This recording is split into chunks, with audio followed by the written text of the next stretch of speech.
Soja on asendamatu vitaalsuse ja elujõu säilitaja vanemas eas, sest sojas leiduvad taimsed isoflavoonid on sarnased inimorganismis toodetud naissugu hormoonidega. Eaga hormonaalne talitus nõrgeneb. Soja isoflavoonid tagavad östrogeenide ainevahetust. Osteoporoosi ja südame- ning veresoonkonna haiguste riskid kasvavad.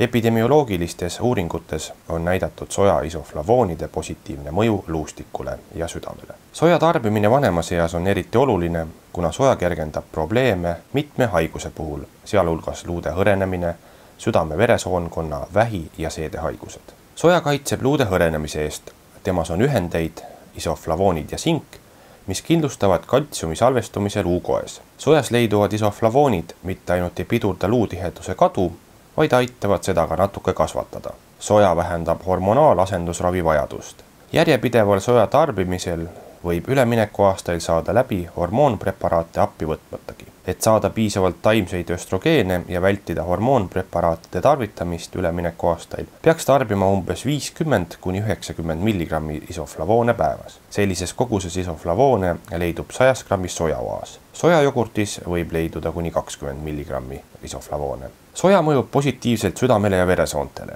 Sojatooted aitavad vähendada soolade ladestumist, tugevdavad tuiksooni ja alandavad kolesterooli taset veres. Seetõttu aitavad sojatooted ravida ja ennetada haigestumist südame-veresoonkonna haigustesse. Soja on kõige valgurikkam kaunvili ja soja taimne valk on inimorganismile kergesti omastatav. Hoolitsedes, et organism saaks sojatoite, kaitseme me teda südame- ja veresoonkonna haiguste eest. Üleminekueas naistel leevendab soja taimne östrogeen kuumahooge ja teisi menopausiga kaasnevaid klimakteerseid vaevusi. Sojatooted on naistele asendamatud ajal, mil organismi enda naissuguhormoonide tase on vähenenud. Menopausiga kaasnevad klimakteersed vaevused on tingitud just meessuguhormooni taseme tõusust organismis. Sojast saadava taimse östrogeeni mõjul tõuseb organismis naissuguhormoonide tase.